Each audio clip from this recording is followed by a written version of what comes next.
नगर देवताभ्यो नमः, स्थान देवताभ्यो नमः, श्रीमन्महागणाधिपतये नमः। कृष्णत्वदीय पदपङ्कज पञ्जरान्ते अद्यैव मे विशतु मानसराजहंसः। प्राणपयानसमये कफवातपित्तैः कण्ठावरोधनविधौ स्मरणं कुतस्ते। नारायणं नमस्कृत्य नरं चैव नरोत्तमं देवीं सरस्वतीं व्यासं ततो जयमुदीरये। गुरुर्ब्रह्मा गुरुर्विष्णु गुरुर्देवो महेश्वरः। गुरु साक्षात् परब्रह्म तस्मै श्री गुरुवे नमः। रे मन हरि का भजन कर, जब तक सुखी शरीर, वृद्ध भये पछिताएगा अंग अंग में पीर। श्वास श्वास में हरि जपो, वृथा श्वास मत खोए। ना जाने इस श्वास का फिर आवन होय न होय। राम नाम की लूट है, लूट सके तो लूट। एक दिन ऐसा आएगा सब जाएगा छूट। आज कथा का दूसरा दिन। आइए एक छोटा सा भजन कथा में चलते हैं।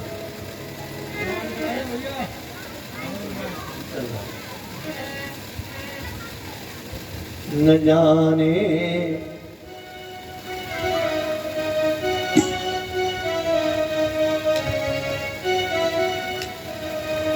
न जाने कौन से गुण पर दया निधि जाने। न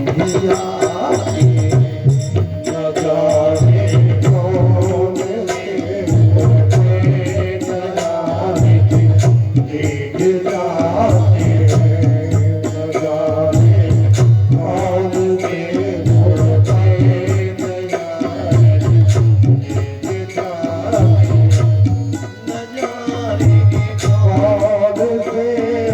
पर दया निधि जाने।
Sri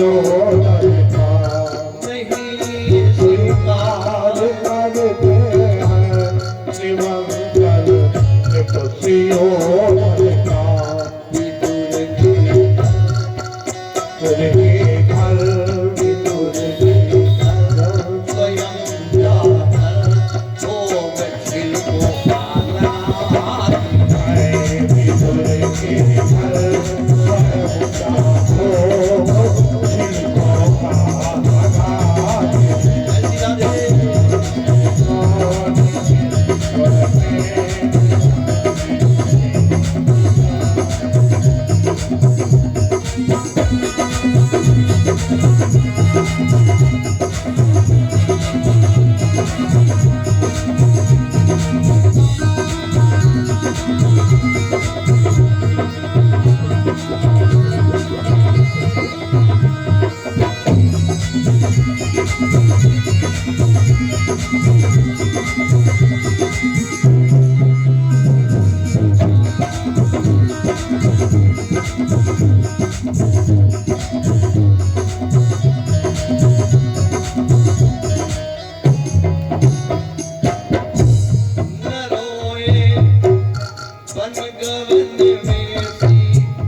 व्यास नारायण भगवान की जय हो सुखदेव नारायण भगवान की जय हो जय जय श्री श्री राधेश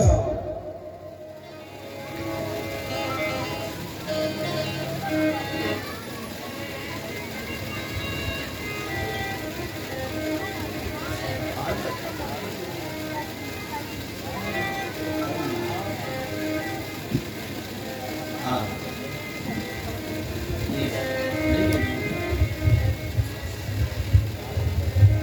परम पवित्र राजा परीक्षित का आसन, जिस पर विराजमान भैया विनोद जी और उनकी धर्मपत्नी गीता जी। आज कार्ड हो गया है, इसलिए उपस्थित सभी भक्तजन आए हुए सभी भक्तजन, माताओं, बेटियों, बच्चों,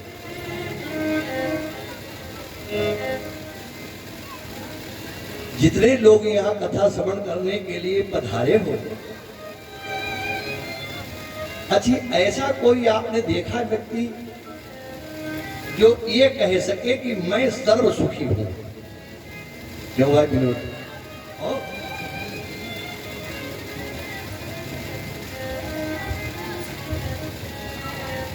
पूरे संसार में कोई व्यक्ति ये नहीं कह सकता है कि मैं सर्व सुखी हूं।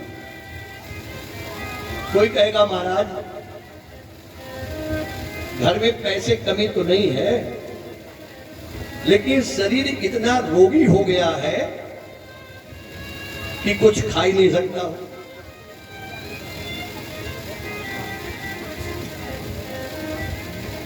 बड़े बड़े पैसे वाले देखो, हम आप तब भी थोड़ा बहुत घी दूध ले लेते हो, वो तो बिल्कुल सूखी पर सूखी। लोग कहते महाराज पैसा भी है, शरीर भी स्वस्थ है, लेकिन जो धर्मपत्नी जी आई हैं इतनी कंकाला आ गई हैं कि चैन से रहने नहीं देती।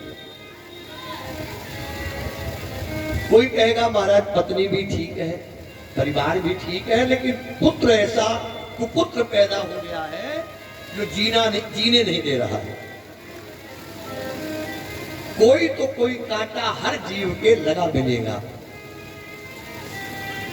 ये दुख है किस बात का, और इस दुख से बचने का उपाय क्या है?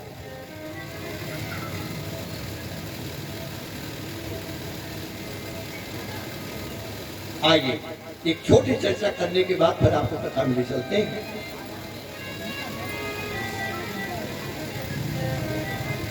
आप किसी शहर में एक मकान बनवाएं और एक कमरा फाजिल हो जाए अपने रहने से, तो लोग क्या करते हैं? उसको किराए पर चढ़ा देते हैं। और अगर एक कमरा भी किराए पर दे दिया तो कौन बन गए? मकान मालिक। बड़ी नजाकत होती है मकान मालिक को। मैं रहा हूं किराए पर, इसलिए मैं जानता हूं। सन 71 से मैनपुरी में और 84 तक मैं किराए पर था, इसलिए मुझे पता है।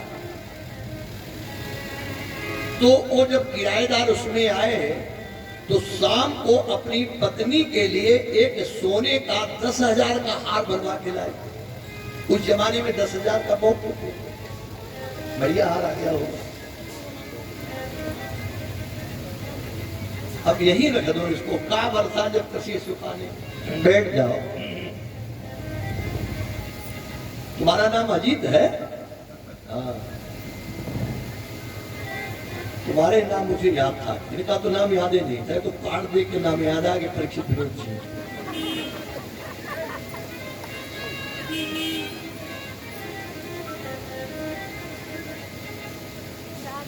₹10,000 का सोने का हार।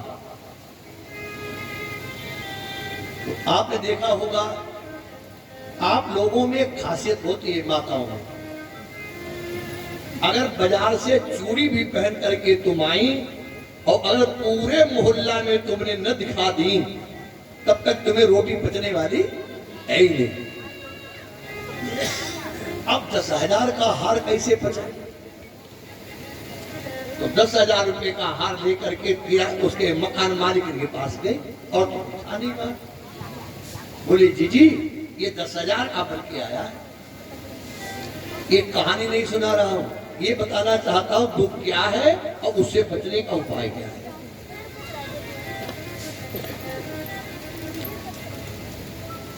मालकिन से कहा कि ये 10,000 का आया बन के। मालकिन के तो आते पीते जल गए। हाय ये किराएदारी, ये पहनेगी हार और मैं मकान मालकिन, क्या नजाकत होती।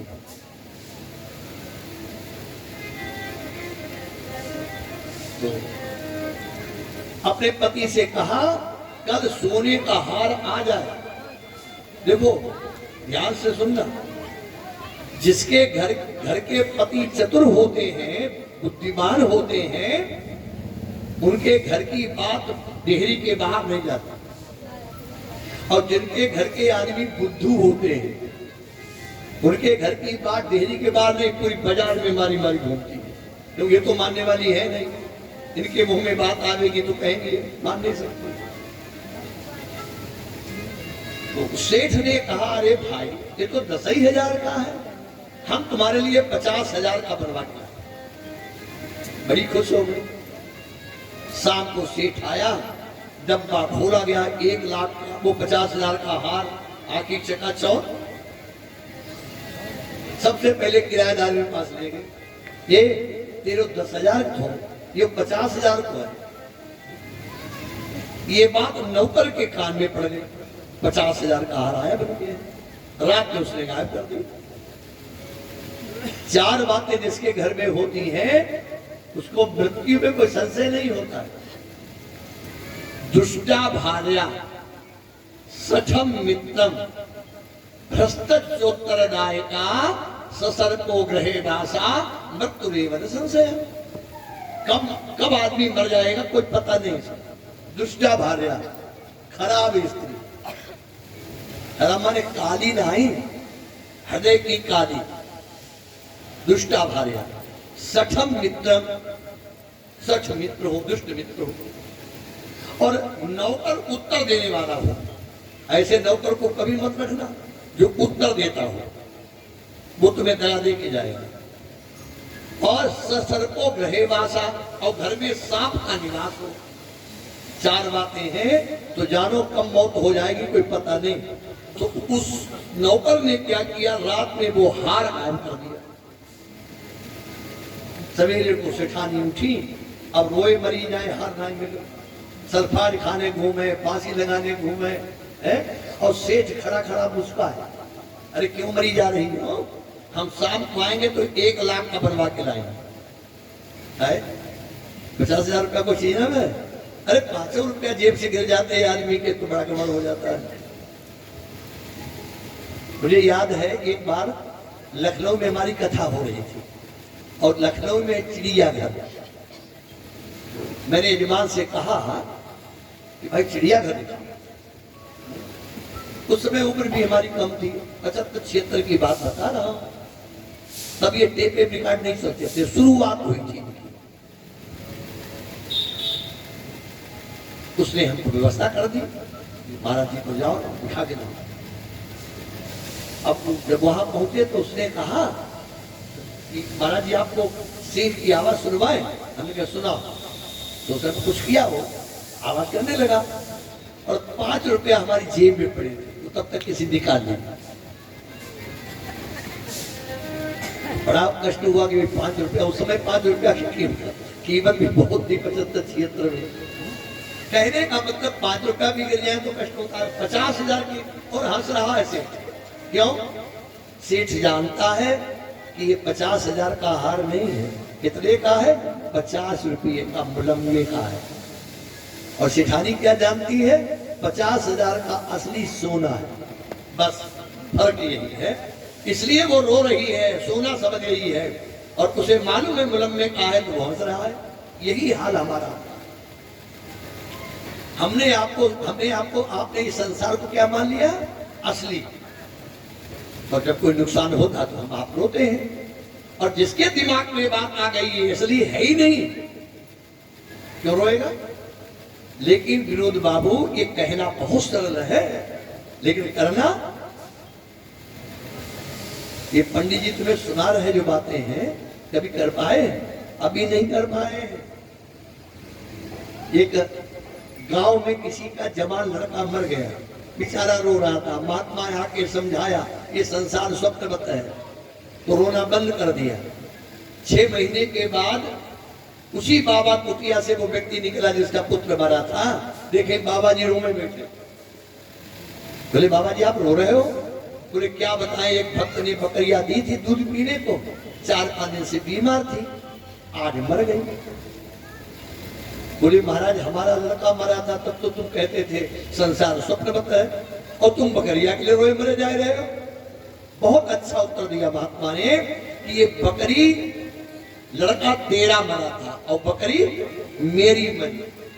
जब तक ये तेरा मेरा हमारे तुम्हारे साथ जुड़ा है तब तक दुख की निवृत्ति हो ही नहीं सकती है। जिसको नहीं है बोध तो, जिसको नहीं है बोध तो गुरु ज्ञान क्या करे।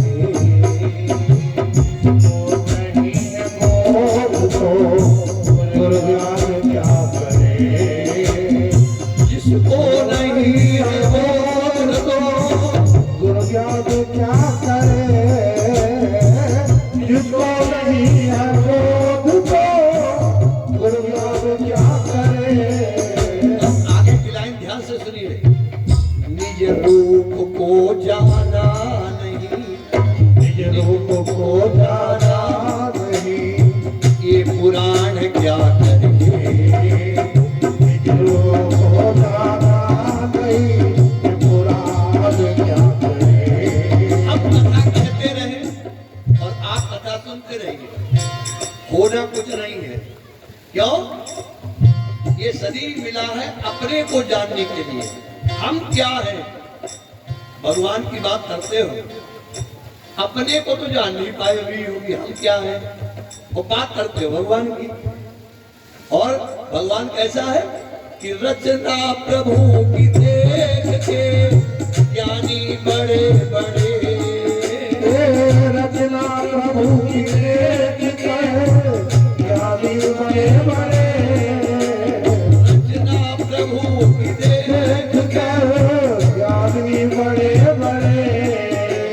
और पावे न कोई पार तो, आगे न कोई पार तो नादान क्या करे। आगे न कोई पार तो नादान क्या करे। कोई पार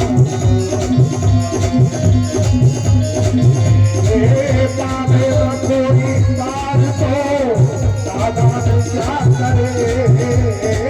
पावे न कोई पार जिसको नहीं है बोध तो गुरु ज्ञान क्या करे। जिसको नहीं है बोध तो गुरु ज्ञान क्या करे। जानने के आए थे कि घट घट में जो है रमा, घट घट में है जो रमा, चमत्कार हो रहा। ये बोलने वाला कौन है? वही तो है। अभी हम आप शिव हो, और जिस दिन ये इकार निकल जाएगी तब क्या हो जाओगे? सब। और सब माने कमला डरती क्यों हो? इन्हीं क्या भी कथा हुई थी हमारी। बहुत अच्छा कार्यक्रम कराया, बहुत अच्छा आनंद आया। ब्राह्मण होकर के बहुत अच्छा। ब्राह्मण लोग सोचते हैं हम भी पंडित हैं, ये भी पंडित हैं, काहे को ऐसा करेगा। लेकिन ना, इनके लड़के हैं, तीन लड़के थे शायद, 3 थे, 4 थे। बहुत अच्छा कार्यक्रम। तो देखिए, जानने के आए हो कि घट घट में है जो रमा, प्रकाश हो रहा।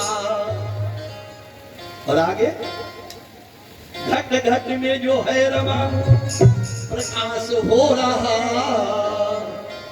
पावे न कोई और पावे न कोई पार तो नादान क्या करे। पावे न कोई पार तो नादान क्या करे। पावे न कोई पार तो नादान क्या करे। पावे न कोई पार तो नादान क्या करे। मिटे न द्वैत भाव तो, मिटे न द्वैत भाव तो फिर ज्ञान क्या करे। घट घट में जो है रमा प्रकाश हो रहा, और मिटे न द्वैत, द्वैत माने मैं और तू, फिर ज्ञान की फायदा क्या है। और अंतिम लाइन, ये शरीर ऐसे नहीं मिला, कबहू करि करुणा निज देहु। परमात्मा की जब कृपा होती है तब मनुष्य शरीर मिलता है मित्रों, ऐसे नहीं मिलता है। करके दया दयालु ने, करके दया दयालु ने मानव जन्म दिया, करके दयालु ने मानव जन्म दिया। करके दया दयालु ने मानुष जन्म दिया। करके दयालु ने मानुष जन्म दिया। बंदा न करे भजन तो, बंदा न करे भजन तो भगवान क्या करे। बंदा न करे भजन तो भगवान क्या करे। बंदा न करे भजन तो भगवान क्या करे। बंदा न करे भजन तो भगवान क्या करे।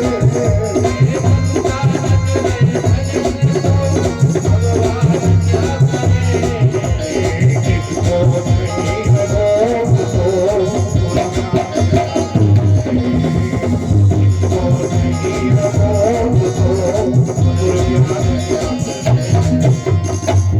इतनी बड़ी कृपा की है परमात्मा ने, जो मनुष्य शरीर दिया, बुद्धि दी सोचने समझने के लिए, और फिर भी हम गिर जाएं, ये दोष भगवान का नहीं, ये दोष हमारा आता है।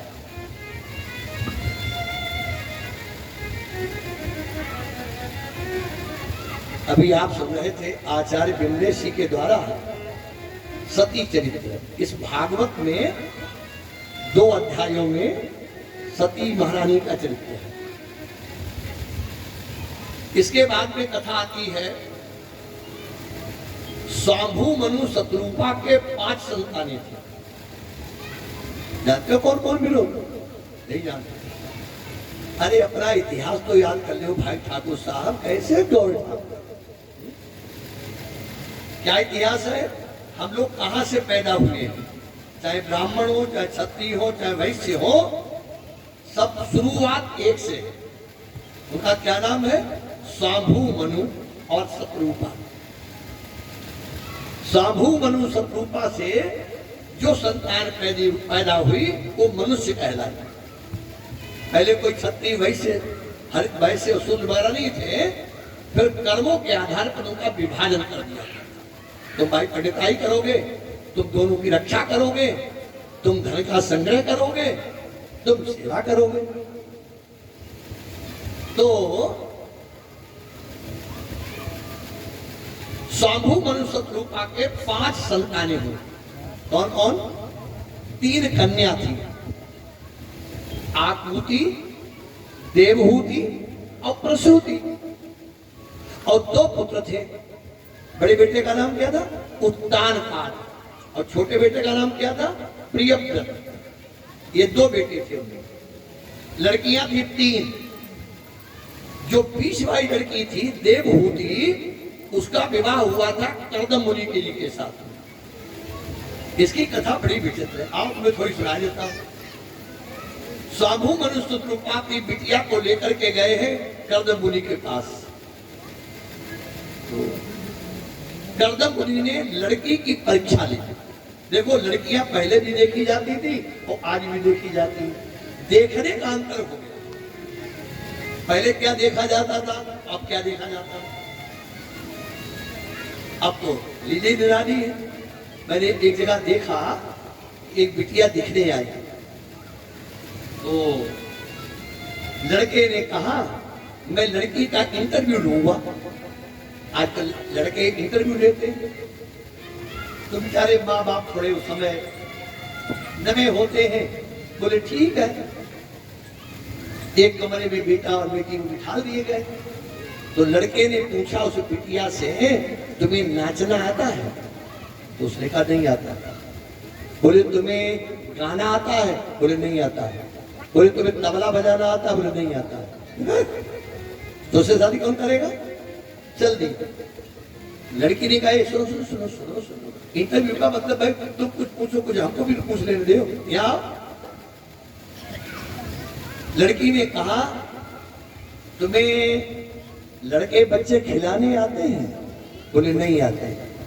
रोटी बनाना आता है? बोले नहीं आता। बोले हम तो नाचेंगे गाएंगे। क्यों भाई? ये बच्चा तुम्हारा बाप खिलाएगा आकर के, और हम तो तबला बजाएंगे, रोटी तेरी अम्मा करेगी आकर के। चल, ऐसी लड़कियां हो जाए दिमाग दिखा देते जाए। लेकिन पहले जमाने में ये नहीं देखा जाता था। पहले क्या देखा जाता था? गुण। और कैसे प्रकटे थे देखिए। करदम मुनि ने जब अपने विवाह के लोग लिए आए देखे, तो 3 आसन बिछा दिए। देखिए परीक्षा कैसे की जाती थी पहले। 3 आसन। तो सागोनु एक आसन बैठ गया, सतरूपा एक आसन बैठ गई, और देवभूति नहीं बैठी। उसमें आसन पर हाथ तो लगा दिया, लेकिन अलग बैठ गई। तो करदम जी ने कहा देवी आप भी बैठ जाइए। देवभूति कहती है कि आपका विवाह मेरे साथ होने जा रहा है, और शास्त्र कहता है पति के द्वारा दिया हुआ आसन जो स्त्री ग्रहण करती है तो अपने पति का तेज नष्ट करती है। राजकल आपके श्यामे बाबूजी, खैर वो तो भगवान की बड़ी कृपा हो गई जो ये बेड उड़ने से लगे। पहले खटियां वटियां थी तो खटियां बिछानी पड़ती है, अब वो बेड पड़े रहते हैं, बिछाने की आवश्यकता नहीं पड़ती है। पति के द्वारा दिया हुआ आसन ग्रहण नहीं करना चाहिए। तो देवभूति ने कहा आपके साथ हमारा विवाह होना है, आप हमारे पति होने जा रहे हो, मैं स्वीकार कर लिया, मैंने अपमान नहीं किया। लेकिन करदम मुनि ने विचार किया पत्नी बहुत अच्छी है, और जानते हो विवाह हो गया, और 1 वर्ष नहीं 2 वर्ष नहीं सैकड़ों वर्ष बीत गए तपस्या करते करते, ये देखा ही नहीं कि हमारा विवाह कब हुआ। राजकुमारी थी देवभूति, सूख करके कांटा हो गई सेवा करते करते अपने पति की। तब जाकर के इनकी समाधि खुली बाबा जी की। करदम मुनि ने अपनी पत्नी को देखा, सूख करके कांटा हो गई थी, बड़ी दया आई और कहा प्रिय ये सामने जो सरोवर है इसमें स्नान करना। और जो स्नान करने के लिए प्रवेश किया तो हजारों देव कन्याएं वहां प्रकट हो गए, उबटन लगा करके स्नान कराया। और जब देव कन्याओं के हाथ लगे उस देवभूति में तो ऐसा लगा कि अभी अभी ये सीधे भवन से आ रही है, इतनी सुंदर हो गई।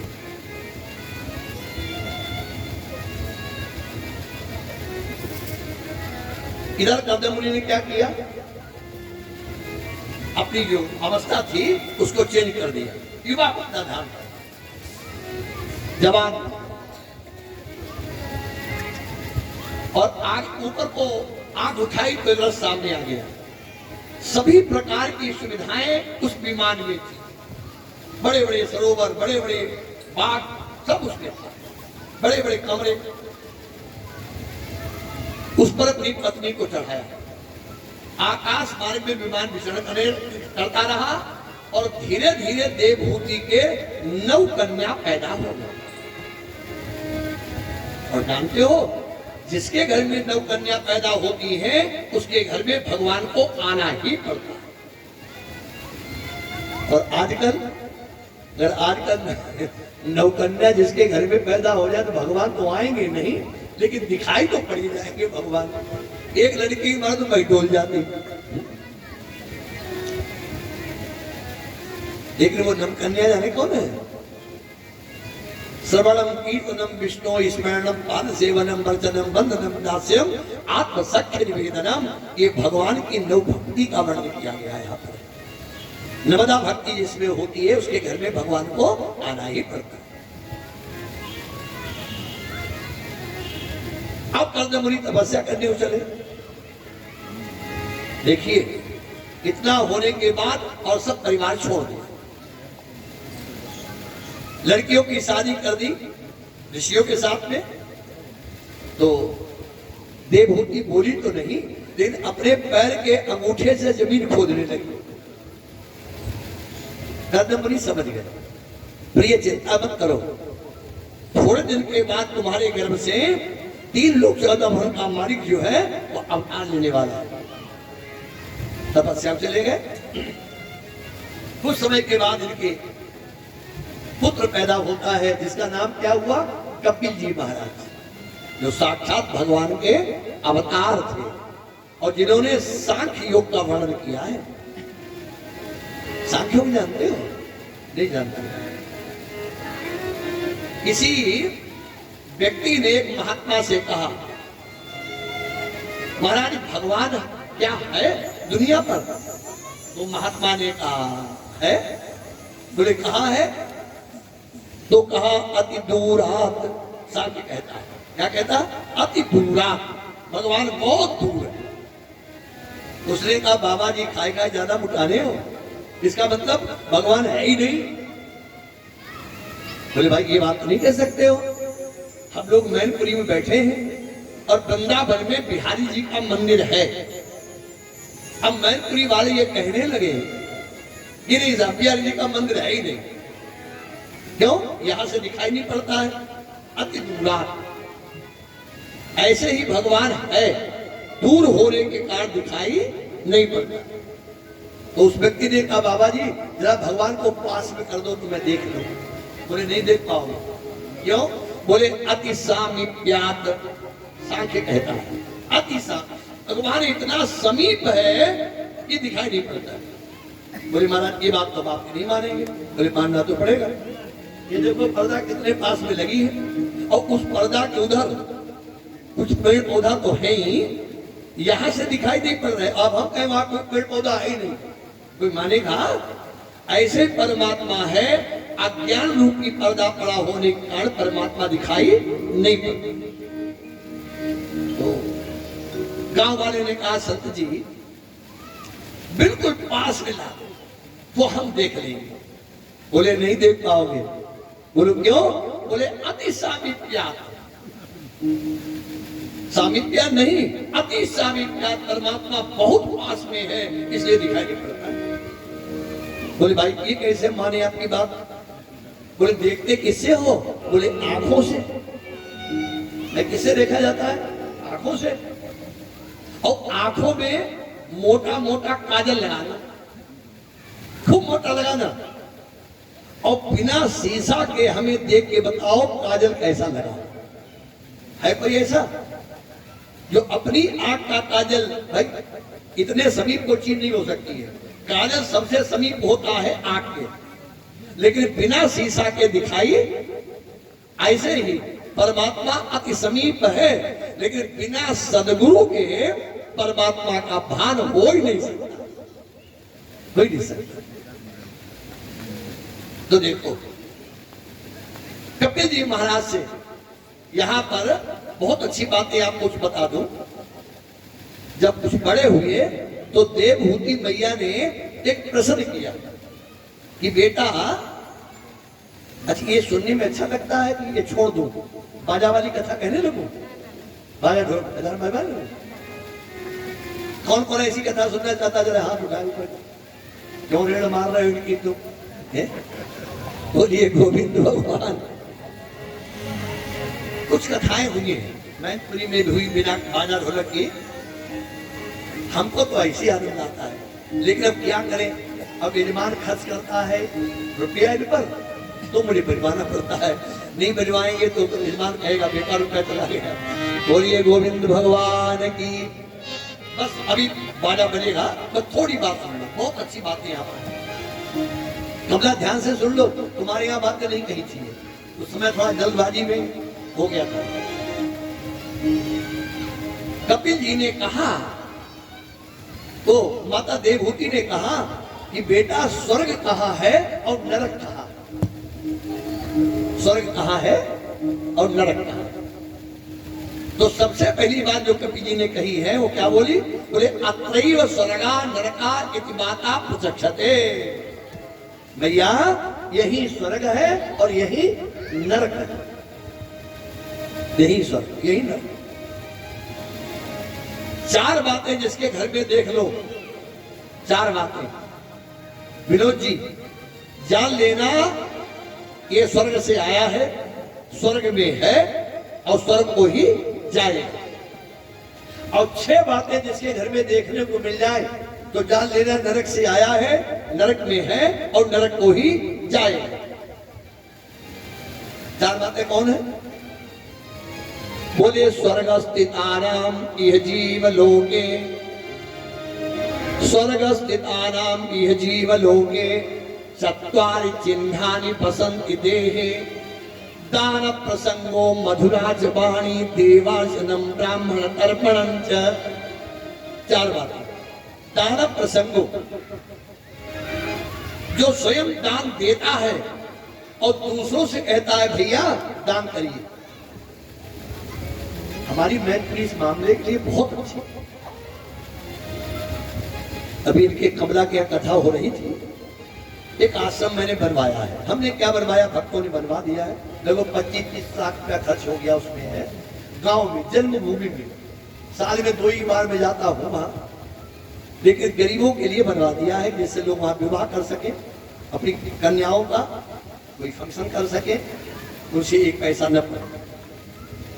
तो मैंने उस दिन कह दिया, कमला क्या भाई से कह दिया, आपने कहा गर्मी चल रही है, कोई हैंड पेप वहां लगवा देगा तो आनंद आ जाएगा। कोई नहीं बोला। और जानते हो दूसरे दिन मंदिर पर एक व्यक्ति पहुंच गया, इनका बेटा बड़ा वाला, और कहा कि महाराज जी हमारी तरफ से लगवा दीजिए। उसने ये नहीं पूछा कितने को लगेगा, हमारी तरफ से लगवा दीजिए। तो हमने कहा जब ये अपने आप कह रहा है तो छोटे वाला लगवा दो, और कोई होता तो 20,000 वाला लगवाता। तो हम एडवांस तो ज्यादा पैसा नहीं करते हैं, 7,000 वाला हमके घर लगवा दो, 20,000 वाला नहीं। हमारे यहाँ पानी पास में पड़ता है, गंगा पार में, जिला हरदोई का मैं रहने वाला हूँ, तो वहाँ पानी बहुत नीचे है, 40-45 फुट पर पानी मिल जाता है, तो वो 7,000 में लग जाता है। दान प्रसंग, जो स्वयं दान देवे और दूसरों से कहता है भैया तुम भी दान करो। जानते हो हरिवंश पुराण क्या कहता है? जब कोई किसी को प्रेरित करता है अच्छे काम के लिए, या भगवान नाम बोलने के लिए कहता है कि भगवान नाम आप भी बोलिए, और जब उसके कहने से जितने लोग भगवान के नाम को बोलते हैं, जानते हो क्या लिखा है? जितने उनके शरीर में रोए होते हैं उतने रोए तक वो बुलवाने वाला माने पंडित जी है गोलोक धाम में निवास करते हैं। इसलिए मैं बुलवाता हूं बार बार कि भाई भगवान का नाम बोलो बोलो बोलो। स्वार्थी सब दुनिया है, तो मैं भी सोचता हूं शायद इसी बहाने पहुंच जाओ। तो दान प्रसंग, देखो इस कलयुग में इस समय सत्य तो है ही नहीं, है सत्य, दया है नहीं, पवित्रता है नहीं। सत्य है, नाम मात्र को सत्य नहीं है, दया है ही नहीं, और शौच माने पवित्रता।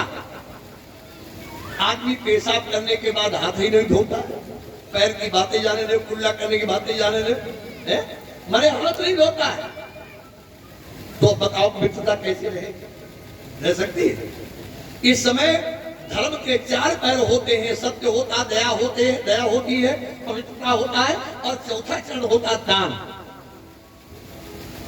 लक्ष्मी के सुत 4 हैं, धर्म अग्नि नृप चोर, जेठे सुत अपमानते कर 3 बड़पोर। लक्ष्मी के 4 लड़के हैं। बड़े लड़के का नाम क्या है? धर्म। और धर्म में पैसा खर्च नहीं करोगे, कंजूसी करोगे तो क्या होगा? घर में आगी लगेगी, बच नहीं सकता। आगी से बच गए तो चोर आकर के चोरी कर ले जाएंगे, और चोरी से अगर बच गए तो अदालत डांट लेगी, माने राजा डांट लेगा। अदालत मैंने जानते भी लोग, हम भी जानते थे कि संत ने हमसे पूछा अदालत माने क्या होता? पंडित जी हमके न्यायालय। अरे बोले बुद्धू हो पंडित जी, हम तुम्हें बतावे अदालत का माने। बोले आ माने आओ, दा माने दे जाओ, ला माने लड़ो, और ता माने तबाह हो जाओ, उसका नाम है अदालत। पैसा तलैया में पानी रुक जाएगा तो गधाएगा, निकालने की कोशिश करो उसको। ऐसे ही घर में केवल पैसा रुक गया, इसलिए दानव प्रसंग, दान दो और दूसरों से कहो भैया दान करना। और मधुरा वाणी, बोलने में जिनके फूल झरते हो, मीठापन हो। ये वाणी में हड्डी नहीं है, भगवान ने हड्डी इसलिए नहीं बनाई है कि आदमी मीठा मीठा बोले, लेकिन ये इतनी जुबान खराब बोलती है कि जो कहूं न होती हो तब भी मिलन कराए दे। नहीं है, एक बात ऐसी कह दो कि मोहल्ला भर में हाहाकार मच जाएगा। मधुरा वाणी। और देवासनम, जिनके घर में देवताओं का रोज पूजन होता हो, भगवान शंकर की, विष्णु की, और हम तो आपसे कहते हैं सबकी पूजा करो, बहुत अच्छी बात है, लेकिन ठाकुर जी की पूजा जरूर करना। ठाकुर जी माने विनोद सिंह, ठाकुर जी माने शालिग्राम। शालिग्राम की बटिया होती है, पत्थर की इतनी बड़ी होती है। जब तक उसकी पूजा नहीं करोगे तब तक आपको पूर्ण फल मिलने वाला। किसके किसके घर में शालिग्राम जरा हाथ ऊंचा करो। अरे मैं बड़ी बड़ी विचित्र है, सबके घर में ऐसा तो नहीं झूठ झूठ कह रही हो, सबके घर में। अच्छी एक बात बता दो, देखो कितनी फायदा है शालिग्राम से। कितना भी आदमी पापी हो, कितने भी पाप किए हो, अच्छा ऐसा कोई व्यक्ति है जो ये न जानता हो कि मैंने कितने पाप किए? सब जानते हैं, कहता कोई नहीं है। 10 रुपया कहीं चढ़ाई है कथा, मतलब 20 बार कहोगे 10 रुपया गए तो विनोद कथा ऐसी तैसी करिया 10 रुपया। अब 10 रुपया तो अगर टॉफी नहीं आओगे आती है तो 10 जगह कहोगे कि मैंने ऐसा किया, और जो पाप किया वो गुलचिया देखते रहते हो। कोई पाप कहता थोड़ा हुआ। तो उन पापों को हम तुम जानते हो कि हमने पाप कौन कौन से किए हैं। उन पापों के नाश के लिए साधारण सा एक उपाय है, बहुत अच्छा एक उपाय है। क्या है? बोले तेसाम पाप सहस्त्राणाम, एक दो नहीं, सहस्त्राणाम माने हजारों। उस व्यक्ति के हजारों पाप विलयम यान्ति तत्क्षणात्। विलयम माने नष्ट हो जाते हैं, तत्क्षण, उसी क्षण। क्या करने से? तेसाम पाप सहस्त्राणि विलयम यान्ति तत्क्षणात् शालिग्राम शिलाग्रे तु ये प्रयच्छत दीपकाम। जो सायंकाल के समय शालिग्राम की बटिया के आगे एक दीपक जलाता है, चाहे घी का जलाओ, चाहे तिली के तेल का जलाओ, जैसी तुम्हारी उपलब्धता हो, लेकिन एक दीपक जला के देखिए। पाप तो नष्ट होते ही हैं, लेकिन तुम्हें अगले जन्म में कोई राजा बनने से रोक नहीं सकता है। अगर ये पुराण सही है तो उठा के पुरुषोत्तम मास देखिए, लौट का महीना जो आता है ना, उसमें लिखा है कि जो शालिग्राम के आगे दीपक जलाता है प्रत्येक दिन, उसके पाप तो नष्ट होते ही है, लेकिन अगले जन्म में राजा बनता है। मोदी तो नहीं बनी पाई हो, है न बाबा आदित्यनाथ बनी पाई हो, लेकिन इतना जरूर है कि घर में इतना हो जाएगा कि आनंद ही आनंद हो।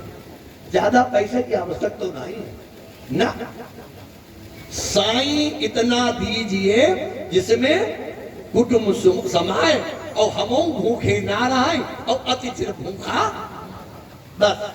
ज्यादा ज्यादा तो काय मालूम है, जब बूढ़े हो जाओगे पैसा ज्यादा तुम्हारे पास होगा तो लड़का बहुएं विचार कर जब डुकरिया कब बच जाए जो माल सुन। तो कुछ लोग विचार करते हो कि हमारे पास है या नहीं, जिन डुकरियों के पास न हो उनके लिए उपाय हमारे पास है। क्या उपाय है? एक इतना बड़ो बक्सा खरीद लो और उसमें गुट्टी और क्या नाम ईंटें भर दे, और लड़का जब बहू सामने आवे घर घर घर करते तो वो जानेंगे चांदी का माल है, सोने का माल है डुकरिया के पास, खूब सेवा होगी। ये तो करो दवाई दो या फिर सेवा बातें दोनों में सीधी सी बात। लेकिन आजकल घरों दवाई दी सेवा तो नहीं करेंगे, ये तो निश्चित बात है। तो मधुराचरण मीठा बोलना सीखो, देवाचरण देवताओं का घर में पूजन अवश्य होना चाहिए, और ब्राह्मण तर्पण, जिनके घर में ब्राह्मणों की पूजा हो, बामन की नहीं ब्राह्मण। कल मैं बता चुका हूं, एक भी नशा करने वाला कोई व्यक्ति अगर है तो ब्राह्मण नहीं हो सकता, नशा नहीं।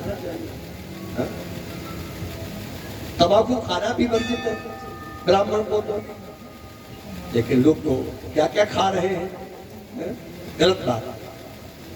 ब्राह्मण ये चार बातें जिसके घर में देख लो तो जान लो स्वर्ग से आया है, स्वर्ग में है और स्वर्ग को ही जाएगा। अब नरक की 6 बातें सुन लो। कौन कौन? अत्यंत कोपा, कटुका च वाणी, दरिद्रता च, स्वजनेषु वैरम, नीच प्रसंगो, कुलहीन सेवा, नरक स्थितानाम ये जीवलो। अत्यंत कोपा, क्रोध कोई बात ही नहीं, मरे जा रहे क्रोध। ज्यादा क्रोध अच्छा नहीं होता है, क्रोध सबको आता है, लेकिन क्रोध पर कंट्रोल करना सीखो। अत्यंत कोपा, आपने देखा हो घर में उनकी बहुएं तनी जाती है, आदमी को बोलने की हिम्मत नहीं, उसे पति कहता ही है, ये लगता है रावण बन गए हैं, कुंभकर्ण बन गए हैं, तो ऐसे आदमी क्या फायदा है। अत्यंत कोपा, कटुकाच वाणी, मुंह से आवाज वाणी निकल रही तो कड़ुए सब बोलता है, कटुकाच वाणी। अत्यंत कोपा, कटुकाच वाणी, और आगे अत्यंत कोपा, कटुकाच वाणी, दरिद्रता च। अरे बुद्धू चंद्र, बताया करो, बाप बूढ़ा हो गया है तो लड़के को बताने पड़ेगा। दरिद्रता च, दरिद्री कौन होते हैं? दरिद्री 2 होते हैं, एक तो वो दरिद्री जिसके बुझाइए नहीं, और एक वो महादरिद्री, घर में सब कुछ भरा है लेकिन हरी सब्जी जीवन में खाने को तुरैया लौकिया बड़ी भावई है। एक बार मैं लखनऊ में एक चौहान तो तोमर साहब थी, उनके यहाँ मैंने 11 कथा की। तो पहली कथा कान गए तो हमारे मुंह से निकल गई, कथा चल रही थी, तो हमके जो तुरैया न खाते हो वो सीधे नरक में जाते हैं। 1 दिन हो गया, 2 दिन तुरैया, 3 दिन तुरैया, 4 दिन तुरैया। तो हमने कहा दीदी जी तुम्हारे लखनऊ में तुरैया के अलावा कोई सब्जी है नहीं? बोले नहीं, सब्जी तो रोज सब आती है, लेकिन आपने कहा था तुरैया खाने वाला सीधे बैकुंठ में जाता है, हम तुम्हें सीधे बैकुंठ भेज के मारे। अब तो वो दीदी चली गई ऊपर को है, अभी हम यही है। तो माने हरी सब्जी है, दरिद्रता से। और स्वजनेश वैरम, आप दुनिया से बैर कर दीजिए, आपको अखरेगा नहीं। और सगे भाई से अगर आप लड़ गए तो आपको नींद नहीं आएगी। और नीच प्रसंगों, दुष्टों के साथ उठल बैठक। और कुलहीन सेवा, कुलहीन कर्महीना, मछली खा रहे हैं, शराब पी रहे हैं, जुआ खेल रहे हैं, उनकी तुम संगत कर रहे हो। ये 6 बातें जिसके घर में हो तो जान लेना नरक से आया, नरक में रहेगा, नरक में जाएगा। वैसे नरक है कहां? यहां से 99,000 योजन दक्षिण में नरक है बना। और जब आदमी मरता है तो 2.5-3 मुहूर्त में उसको वहां जाना पड़ता है। 2.5-3 पहर में, तो अभ्याम तृतीयाभ्याम 2-3 मुहूर्त में उसको वहां जाकर के फिर वापिस आना पड़ता है। 13 दिन वो अपने घर में रहता है जी। लेकिन जब वो जाता है, जानते हो, सबसे पहले सूर्य लोग करता उसे, और जब उसे तचल लगती है, अपन लोग तो इसमें बैठे हो और फिर भी पंखा ले आई हो, दुलाई नहीं बदल रहा है, और हमारे लिए भगा दिया गया है। लेकिन जब सुरलोक में आदमी जाएगा तो क्या दशा हुई होगी? तो जीव कहता प्रभु हमारी रक्षा करो, माने उन यमदूतों से कहता है। यमदूत कहते हैं बताओ तुमने अपने हाथ से कोई पेड़ लगाया, कभी वृक्ष लगाया? बोले साहब नहीं लगाया। कभी एक छाता तुमने दान में दिया किसी ब्राह्मण को? बोले नहीं दिया महाराज। बोले मरो। फिर वो पहुंचता है चंद्रलोक में जहां शीत ही शीत है। यम के दूत कहते हैं क्या तुमने कभी कंबल दान में किया है? क्या कभी तुमने 5 कन्या धूनी में दिए हैं? क्या कभी धर्मशाला कर रही उसमें 5 रुपया तुमने कभी दिए? चंदा मरना पड़ेगा। जब उसे प्यास लगती है तो कहता तुमने कभी प्याऊ बिठाला है? अब आ गया है 24 तारीख से बैसाख का महीना शुरू हो रहा है। माताओं ये 5 दान कर लेना, मेरा वादा है 7 जन्मावधि 7 जन्मों तक आपके परिवार में कोई गरीब नहीं होगा। अगर ये शास्त्र सही है तो मेरी बात 100% सही है। हम आपको ये नहीं बताएंगे पत्ता खान लगो ठीक हो जाओगे, हमें ये नहीं आता है। जो मैं करता हूं और करने के बाद जो मैं अनुभव करता हूं, जो फायदा देखता हूं, वो बात बताता हूं। ये 5 दान करके देखिए, और ये बैसाख जेठ में होते, 24 अप्रैल से शुरू हो रहे बैसाख। पहला दान क्या है? सतुआ का दान। सत्तू खाए हैं कभी? नहीं खाए। खाना और दान करना दोनों अच्छे होते हैं। जिसने बैसाख जेठ में सत्तू इतने भी नहीं खाए हैं दोष लगता है, और खिलाइएगा। अगर तुम्हें कोई ब्राह्मण न मिले तो अक्षय तृतीया है 10 तारीख का, 10 मई की, कितनी की है? 10 मई की। ज्यादा दूर नहीं है, पंजाबी कॉलोनी में मैं रहता हूँ। सूर्य मंदिर हमारा है, उस दिन मैं अपने भगवान की जन्म तिथि बनाता हूँ। हमारे उस दिन से मंदिर स्थापना हुआ था। उस दिन मैं क्या करता हूँ, सत्तू मड़वा लेता हूँ, और बुलावा किसी को नहीं लगता। कई लोग, तमाम लोग आ जाते हैं खाने वाले। ऊटी नहीं बनवाता हूँ, दही और जलेबी या दही लड्डू, और गरीबों के लिए कपड़ा। दूर छोड़ो है। देखो ऐसा नहीं कि पंडित जी बातें मार रहे हैं, कोई बाहर के होते चले जाते इतना तो घर की बात है। अभी इनके यहाँ बहुत साड़ियां आई हैं, पूरी बोरा भर के आया साड़ी। लोगों के मन में जाता होगा कि पंडित जी भेज लेते होंगे ये साड़ी। आना इसी अक्षय तृतीया पर आना, देखना आके उन साड़ियों का हम क्या करते हैं। उसके बाद फिर प्याऊ बिठा सड़क पर, और 5 किलो शक्कर लेके बैठना उनके वहां, और कभी कभी 4 बजे तक चलता है। कोई जादू नहीं है विनोद। 5 किलो मैंने घोड़ी, तब तक कोई भक्त आ गया 10 किलो डाल गया, कोई आया 20 किलो डाल गया। तुम कोई अच्छा काम शुरू तो करो। और हम आपको बताते कोई ये आवास विकास में जितने यहाँ आसपास के हो, कोई भी एक मत आगे हो जाए और ये शुरू कर दे, तो पूरे मोहल्ला की माताएं अगर उसमें सहयोग न करे तो आप हमसे कहना। कोई आगे अच्छे काम के लिए आगे बढ़ो तो कम से कम सैकड़ों लोग आपका साथ देंगे। बस ये है, लोग बड़े चतुर हैं, ये जानते हैं कि आप अपनी जेब भर रहे हो कि वास्तव में ये काम कर रहे हो, ये सब जानते हैं। प्याऊ पहला काम है सत्तू का दान करना। उस दिन हम सत्तू भी खवाते, तो आप कोई खाने को मिले तो वहां ले आना, मड़वा करके वहां बंटवा दूंगा, हाँ? तो सब खा लेते हैं। शक्कर खिलाना, नमक के लोग नहीं खाते, और शक्कर ये नहीं बुरबुरी बुरबुरी वाली बरबर वो कौन सी होती है, बूरा मिला के, लेकिन आधी आधी मिलती है। 1 किलो शक्कर तो 1 किलो तुम डाल ला, वो 250 ग्राम हुआ, कोई नहीं खाएगा तुम्हारी। आजकल तो मिठाइया हम भी बहुत मीठा खाने लगे हैं। अभी इसकी बहू लाई दूध शाम को पीने के लिए, तो हमने कहा कल से तुझे बहुत मारेंगे, इसमें मिठाई है ही नहीं कहते। आज डॉक्टर ने बंद कर दिया, मिठाई मत खाइएगा, बंद कर दो। कोई शोर घोर नहीं हमको है, लेकिन डॉक्टर ने कहा कम करो, बहुत खाते हो पंडित जी।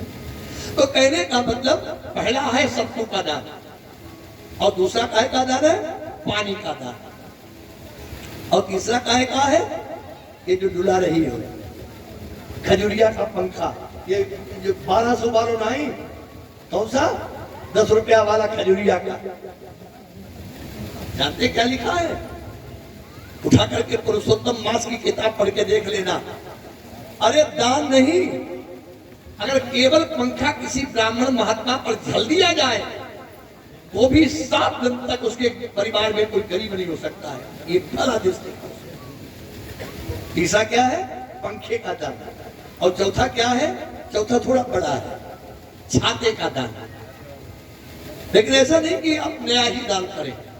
ब्राह्मण को कभी पुरानी वस्तु का दान नहीं किया जाता है, लेकिन तमाम ऐसे बेचारे गरीब मिल जाएंगे आपको कि अपना घर में कोई छाता पड़ा उसे ठीक छोड़ करा करके उसे प्रदान कर, तो ले लेगा उसको सी उसे।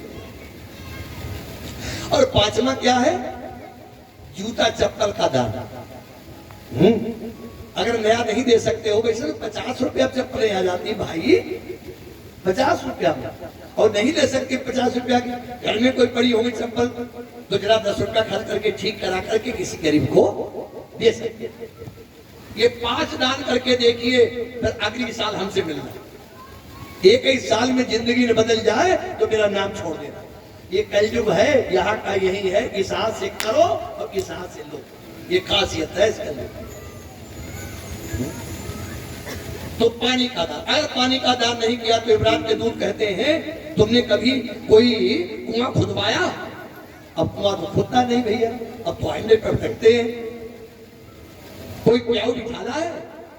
नहीं। इसके बाद में भूख लगती है, और जब भूख लगती है तो कहता महाराज मुझे बड़ी भूख लगी है। बोले अन्न का दान किया कभी है? अन्न का दान जो नहीं करता है उस व्यक्ति को उठा के पद्म पुराण देख लीजिए, उसमें लिखा है कि उस व्यक्ति को अपना मांस काट काट के खाना पड़ता है। पद्म पुराण में आई एक कथा है जिसका नाम है राजा श्वेत। राजा श्वेत ने विचार किया दान करना तो अच्छा है, ब्राह्मणों को निमंत्रण कर दिया। और तुम जानते हो ब्राह्मणों को कहीं से निमंत्रण आ जाए तो वो शाम को अपने घर में भोजन नहीं करते हैं कि भाई कल क्यों का खाना है तो खाए, तो बेकार घर का खर्च किया जाए। तो बेचारे ब्राह्मण तो पहुंचे वहां, और राजा ने क्या किया, ब्राह्मणों के तिलक किया और एक एक सोने की मोहर पकड़ाई दे। पंडितों की बातें पीते जरी भोजने भोजने ये तो संदेह धनाशा कीर्ति भवेत, जब भोजन ही नहीं है तो पैसा क्या करें। तो खैर सोने का दान करने लगा। धीरे धीरे जब उसकी मृत्यु हो गई तो स्वर्ग में गया, क्योंकि सोने का दान करने वाला कितना भी पापी क्यों न हो, लेकिन स्वर्ण दान करने वाला स्वर्ग को ही जाएगा। ये खासियत होती है। अब राजा श्वेत गया स्वर्ग में, दोपहर को सबके लिए भोजन आया, और इनके लिए छटिया भर के मोहरे। महाराज आओ। बोले महाराज यहाँ कोई दुकान नहीं? बोले यहाँ कोई मैनपुरी थोड़ा है, ये एनएमडी की मिठाई खरीद लियो। ये है भोग लोक, वो है कर्म लोक। भोगो जो है वो खाओ। बोले महाराज ये तो नहीं खा सकते। बोले तुम्हारा वन में शरीर छूटा है, अब भी तुम्हारा शरीर पड़ा, जाओ अपने शरीर को काट काट के खाओ। एक विमान दिया देवताओं ने, और 21 दिन राजा ने श्वेत ने अपने शरीर को काट के खाया। हमारे ऊपर विश्वास रहो तो पद्म पुराण पढ़ के देख लेना। और जानते हो राजा ने कहा महाराज बड़ा घड़ा लगती है, क्या करूं? बोले एक उपाय है। क्या? बोले जिस ब्राह्मण ने कभी दान न लिया हो, अगर वो तुम्हारे हाथ से दान ले ले तो तुम्हारा शरीर फूक जाएगा, माने जल जाएगा और तुम्हें अन्न मिलने लगेगा। तो एक दिव्य सिंहासन देवताओं ने प्रदान किया कि ऐसे ब्राह्मण को देना जिसने कभी दान न लिया हो। दैव योग की बात, ये राजा अपने बैठा था शरीर के पास और उसी समय अगस्त जी कहीं से आए। अगस्त महाराज ने कभी तुम्हें लगता है कि हम दान दे रहे हैं, बहुत बड़ा काम कर रहे हैं? अरे नहीं, जो दान ले रहा है वो बहुत बड़ा हमारे ऊपर उपकार कर रहा है।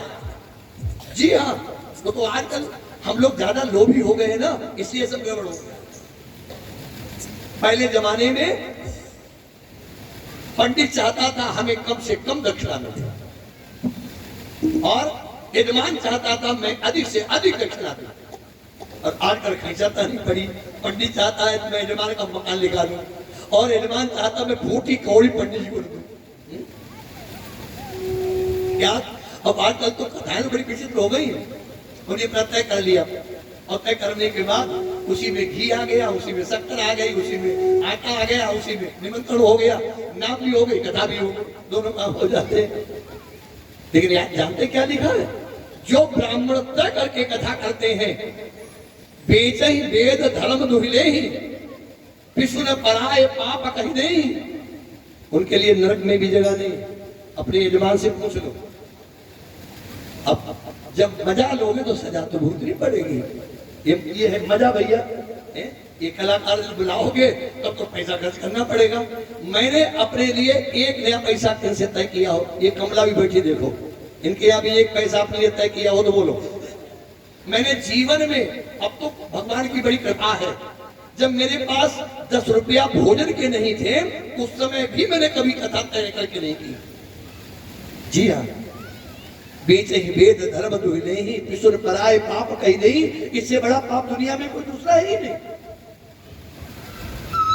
भगवान पर जो पे भरोसा नहीं है तो दुनिया को क्या तुम सुनाते हो भैया?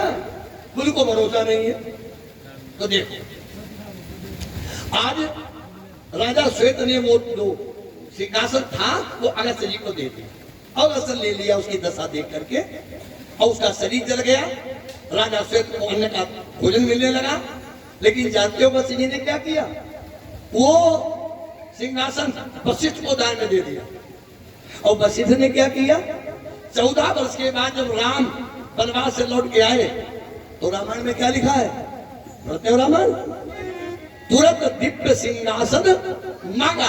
वो दिव्य सिंहासन वशिष्ठ जी ने मंगवा करके और किसको दे दिया? राम जी को प्रदान। तेरा तुझको अर्पण क्या लागे, इसको कहते तेरा तुझको अर्पण। ब्राह्मण का धर्म है, एक हाथ से लेवे तो दूसरे हाथ से दान भी करे, वरना ब्राह्मणों की संतानें बड़ी हो जाती हैं। संतान बनाने के लिए दान लो तो दान दो। तो उसके बाद में फिर क्या पड़ती है? एक नदी पड़ती है जिसका नाम क्या है? बैतरणी नदी। कितनी है? बोले 100 कोस की, वो 100 योजन की, 400 कोस की नदी। उसमें पीप भरा है, खून भरा है, बड़े बड़े मगरमच्छ पड़े हुए हैं, वो पार करना पड़ता जीव को। तो वहां पर यमराज के दूत कहते हैं क्या तुमने गौ का दान किया है? अगर गौ का दान नहीं किया है तो तुम्हें ये पार करनी पड़ेगी, और गौ का दान किया है तो पूंछ पकड़ो पार। देखो कथा सुन रहे, एक बात हमारी गांठ बांध के जाना। आजकल क्या है, माँ बाप सोचता है कि जब हम मरेंगे तो लड़का दान करेगा। काय लड़का का पागल है कहा?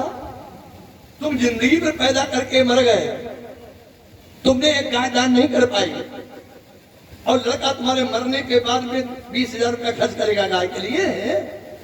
नहीं करेगा। इसलिए 2 काम जिंदगी में करके जाओ, एक तो कन्या का कन्यादान और दूसरे गौदान। जिसने नहीं किए हैं उसको स्वर्ग नसीब नहीं हो सकता है बिना गौदान किए। और गौदान का मतलब ये नहीं होता है उठाया और पकड़ा दिया, अरे पंडित भाग ले जाओ भैया, ऐसे नहीं होती है गौदान। गौदान में करीब 1 घंटा लगता है। जी हाँ, जल लेकर के किसी तसले उसले में और गाय की पूंछ से अपने पितरों का तर्पण करना पड़ता है। पूरा तर्पण होता है, करीब 1 घंटा लग जाता है। देवताओं का तर्पण किया जाता है। गाय के रोए रोए की पूजा में चावल छोड़े जाते हैं, तब जाकर के गौदान बछड़े वाली गाय का दान किया जाता है। बैतरणी पाठ। ये कथा ऐसी आती है कि एक सेठ बहुत लोभी था। पंडित उसके पीछे पड़ गए कि गौदान कर सेठ, गौदान सेठ कर। और उसने क्या किया कि 5 रुपया गैया देके गौदान कर दे। और 5 रुपया गैया कैसी आई हुई सोचो पहले, 2.5 घड़ी बाद में गैया मर गया और उधर सेठ भी मर गया। अब दोनों पहुंचे यमपुरी में। तो चित्रगुप्त ने कहा भाई ये सेठ बड़ा पापी है, ये नरक इसको भोगाया जाए। तब तक वो गाय आ गई। तो सेठ ने कहा क्यों माता जी तुम कैसे आ गई हो यहाँ? बोले तुमने हमें दान किया था 2.5 घड़ी, हम जिंदा नहीं, 2.5 घड़ी में जो चाहो सबसे काम तो नहीं करे। बोले जो चाहे। बोले हाँ। बोले हम जिसके ऊपर हुलकारे तुम दौड़ पड़ी हो? बोले बिल्कुल। पहले पहले उसके सिर थे गई आगे। बोले ये जो बैठा है ना सिंहासन पर मोटा पेट लिए, इसके पेट में सिंह घुस रहे हो तुम। अब गैया दौड़ी धर्मराज पर, यमराज जी पर है। अब यमराज भागे, सीधे पहुंचे बैकुंठ में। गैया पीछे पीछे पीछे पीछे सेठ छोड़ी जाओ ना, आ रहा से। लेकिन जब तक वो बैकुंठ लोक में पहुंची गैया तो 2.5 घड़ी साफ हो गई। गैया खड़ी हो गई दरवाजे पर बैकुंठ के, पीछे सेठ खड़ा। अब भगवान के पास पहुंचे धर्मराज, बोले महाराज हमें बचाओ। बोले किससे? बोले गाय से, वो पीछे पड़ गई है। तो बेचारे भगवान बाहर आए, बोले गाय तो खड़ी है। अरे बोले मालिक भी पीछे खड़ा है, वो अभी उल्का देगा। तो भगवान पास में गए, सेठ तूने बड़े पाप किए हैं, तुझे नरक में जाना पड़ेगा। बोले महाराज मैंने गौदान किया है, गौदान ने किया होता मैं आपके दरबारे कैसे आता? भगवान का बात तो ठीक कहता है। एक 5 रुपया की गाय दान करने से वो वैकुंठ वासी हो गया। इसलिए गौदान करना बहुत जरूरी है। तो कहने का मतलब हमारा ये है अत्रैव नरका स्वर्गा इति माता प्रत्यक्षते, यही स्वर्ग है और यही नरक है। विनोद नरक देखा है तुमने? हम तुम्हें दिखवाते हैं। अब ये भी थोड़ा गर्मी और आ जाए तो मंडी चले जाना और एक रेडी में भैंसा बचा होगा है, उस पर बोरा लदे होंगे, डंडा भागने वाले के हाथ में होगा, भैंसा की इतनी जीव आगे निकली होगी, डंडा पड़ रहा होगा, भूखा प्यासा रेडी खींच रहा है। ये क्या है? क्या है? वो जीव नहीं है क्या? वो भी जीव है। यही नरक है। और यही हम आप बैठे हैं, कथा कह रहे हैं, कथा सुन रहे हैं, बढ़िया खा रहे हैं, बढ़िया पहन रहे हैं, बढ़िया लोगों के पास बैठ रहे हैं। ये क्या है? यही स्वर्ग है। लेकिन ईश्वर को बनाए रखो।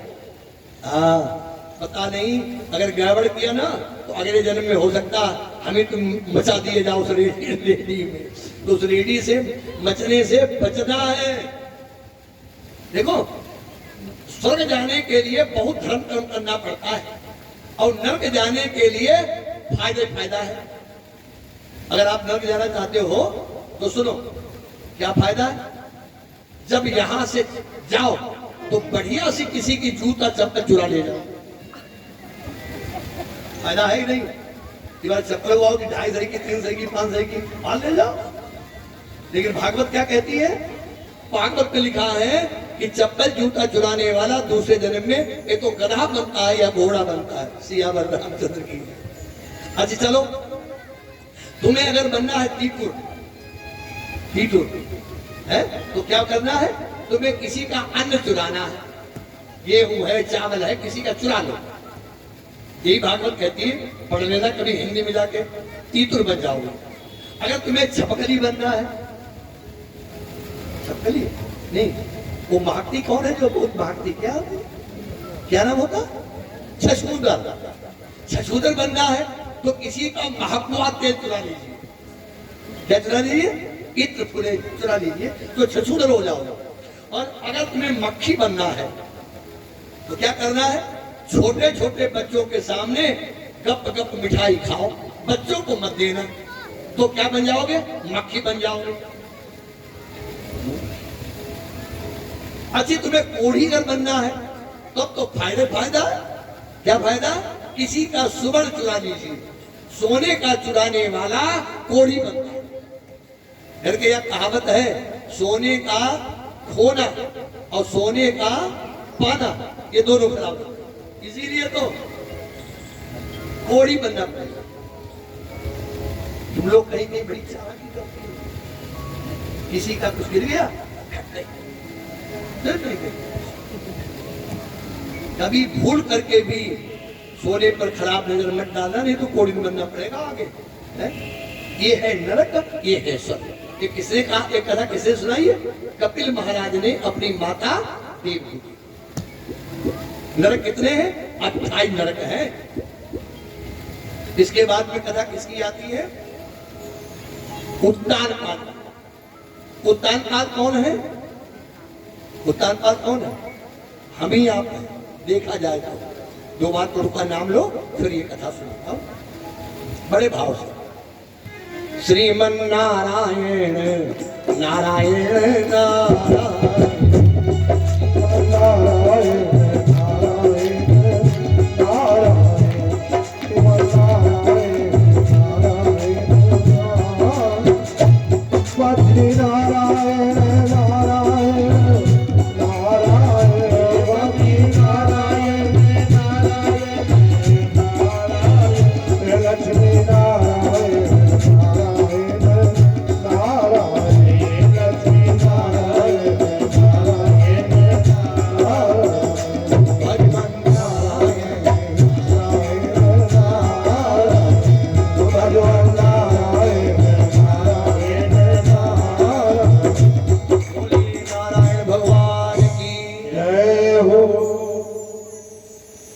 भागवत की कथा आध्यात्मिक कथा है।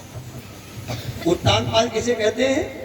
माता के पेट में जब बच्चा होता है तो ऐसा कोई भी बेटा बच्चा नहीं है जो उत्तानपाद में हो। ऊपर को पैर और नीचे को सिर हो। कुछ उल्टे पैदा हो जाते, उनको क्या कहते? कहानुआ। वो भी अच्छे होते हैं, अगर चिक चली जाए और वो लात मार दे, भगवान हर व्यक्ति को कुछ तो कुछ देकर भेजता है। उत्तान और उत्तानपाद माने हमारे तुम्हारे 2 स्त्रियां हैं, सबके स्त्रियों के भी 2 स्त्रियां हैं। एक का नाम है सुनीति और एक का नाम है सुरुचि।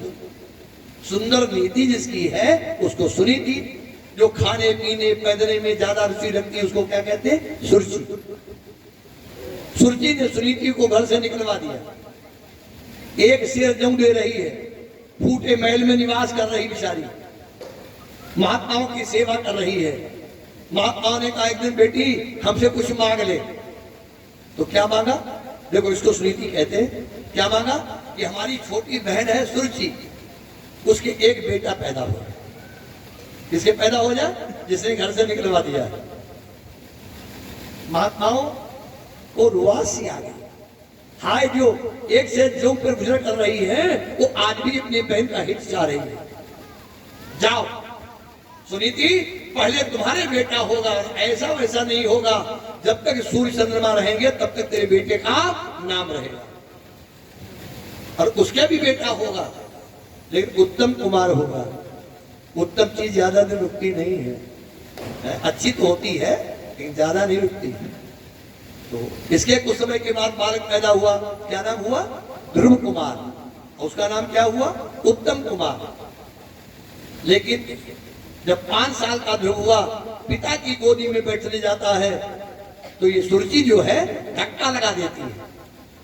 लेकिन सुनीति ने कहा बेटा तुम्हारी माता ने बिल्कुल सही किया, ये तो गोदी गद्दी बहुत छोटी है, अगर तुम्हें प्राप्त करना है तो 3 लोग चमड़ा भवन के गोदी गति को प्राप्त करो। विचार किया, ये माता कहती है तपस्या करो और सगी माता कहती तपस्या करो। चलने लगा, बोले तुम्हारी तपस्या कोई नहीं होगी बेटा, पहले अपने माता पिता की आज्ञा लेके आओ।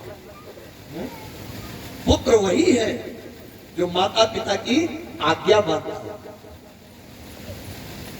3 तरीके के पुत्र होते हैं, एक होता है पुत्र, एक होता सुपुत्र, एक होता कुपुत्र। पुत्र किसे कहते हैं? जो अपने बाप की जायदाद को जैसी है वैसी बनाए रखे। और सुपुत्र उसे कहते हैं जो अपने बाप की जायदाद को 10 गुनी आगे बढ़ाते। और कुपुत्र किसे कहते हैं? कि जो है सो पीपीआई सियावर रामचंद्र की, उसको क्या कहते हैं? कुपुत्र। ऐसे 3 प्रकार की तुम भी हो। एक है नारी, एक है सुनारी, एक है कुनारी।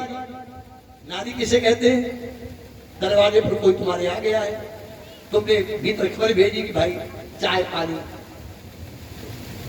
हमसे चाय बनकर के आ गई, तो जान लो इस घर की इसकी नारी है, मैंने कहने पर काम करते हैं। सुनारी, दरवाजे पर कोई आया, पता चल गया, और अगर सुनारी है तो बिना कहे सुने चाय दरवाजे भेजे, उसको सुनारी कहते हैं। और कुनारी, दरवाजे पर कोई आ गया, तुमने कहा चाय बना लियो, उनके घर में दूध लाए, दूध मंगा लियो, रामचंद्र की जय, उसको क्या कहते हैं? कुनारी। अरे तुम गृह लक्ष्मी हो, और हो हम गृह लक्ष्मण आई है, तुम गृह लक्ष्मी हो भैया, तुम्हारा दर्जा बड़ा है तो तुम्हें अपनी व्यवस्था करनी पड़ेगी घर की। तो देखो, ध्रुव महाराज अपने माता पिता से आज्ञा लेते हैं, लेकिन जब माता को प्रणाम किया, सगी माता को, तो माता ने कहा बेटा कोई ब्राह्मण महात्मा मिले तो उसे प्रणाम करना, दंडवत प्रणाम करना, पैर छूने का तरीका सीख लो। अगर एक हाथ से तुमने पैर किसी ब्राह्मण के या अपने से बड़े के छुए तो तुम्हारा किया हुआ 12 साल का पुण्य नष्ट हो जाएगा। ऐसे छूना, वैसे छूना तो इस तरीके से है, ऐसे ही और कम से कम ऐसे छू। तो दादा आजकल तो पैर को छूते ही नहीं, आजकल तो लोग घुटुआ छूते हैं, इतनी पेंट करनी होती है कि नीचे तो झुक नहीं पाता आदमी, परियां छूता है। और परियों में कौन रहता है? घोटू में रहते हैं यमराज है। तो यमराज अगर खुश हो गए तो भैया कोई नहीं चाहता नरक जाना, इसलिए कभी भी किसी ब्राह्मण के तो घोटू छूने ही नहीं। अजी पैर क्यों छुए जाते हैं? पैर क्यों छुए जाते हैं? पैर इसलिए छुए जाते हैं कि पैरों के जो अंगूठा है उसको कहते हैं ज्ञान नाड़ी। पैर के अंगूठे क्या कहते हैं? ज्ञान नाड़ी। जब पैर छूते हो, स्पर्श करते हो, तो अगर उस व्यक्ति में ज्ञान है तो बिना कहे सुने वो ज्ञान तुम्हें प्राप्त होगा। बिजली का तार जान के छुओ या बिना जाने छुओ, करंट मारेगा। इसीलिए पैर छूने में सावधानी बरतो। अगर पैर छूने काबिल है, शराब नहीं पीता है, जुआ नहीं खेलता है, तंबाकू नहीं खाता, तो ठीक है। और अगर ऐसा है तो राम राम करो। क्या करो? राम राम, सबसे बढ़िया राम। और जानते से फायदा क्या है? एक माला हो जाती है केवल 2 बार राम राम कहने, इसलिए 2 बार राम राम कहा जाता है, 3 बार नहीं। राम राम राम कहा जाता है, 2 ही बार कहते राम राम। क्यों?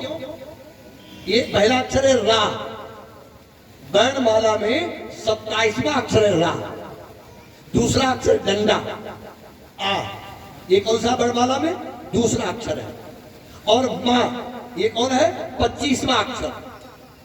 आपको अध्यापक हो तो 25, 27 और 2 कितने हुए? 54। एक बार राम कहा तो कितने हो गए? 54। और 2 बार राम कहा तो कितना हो गया? 108। माने पूरी माला राम राम 2 बार कह दो, छुट्टी हो गई। फायदा है। पैर नहीं छूना है। देखो माताओं, कोशिश करो तुम केवल अपने पति के पैर छू, किसी पंडित किसी बाबा के पैर मत छू, कतई मत छू। लेकिन तुम कहाँ मानने वाली हो? कोई पंडित बाबा मिल गया तो भेड़ा ही कान पे गिरती है, महाराज ये लगता है सीधे स्वर्ग में जा रही हो।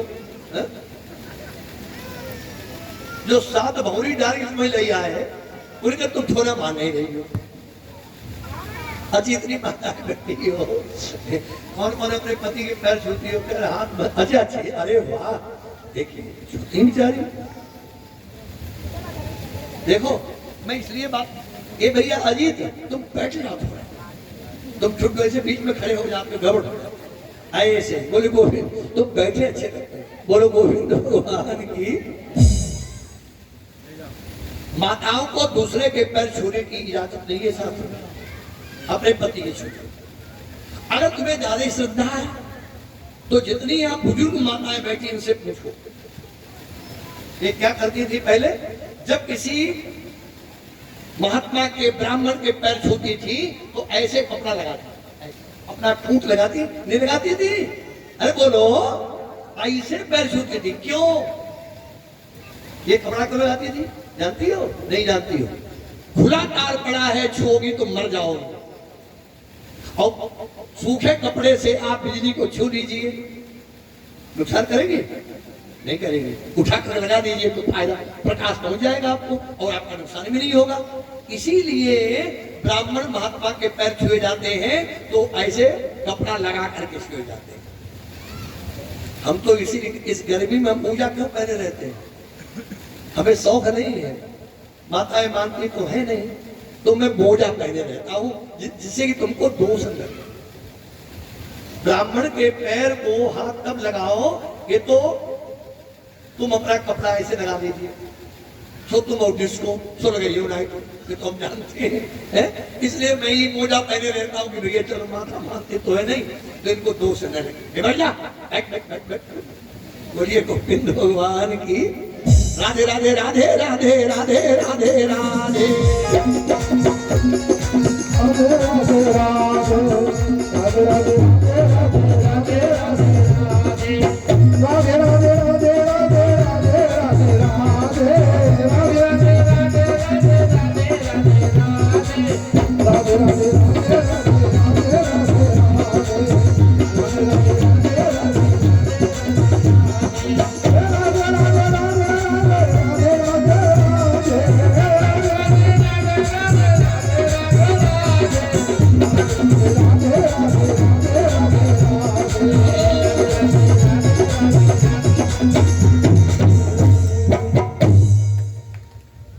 नाराज मत हो जाना।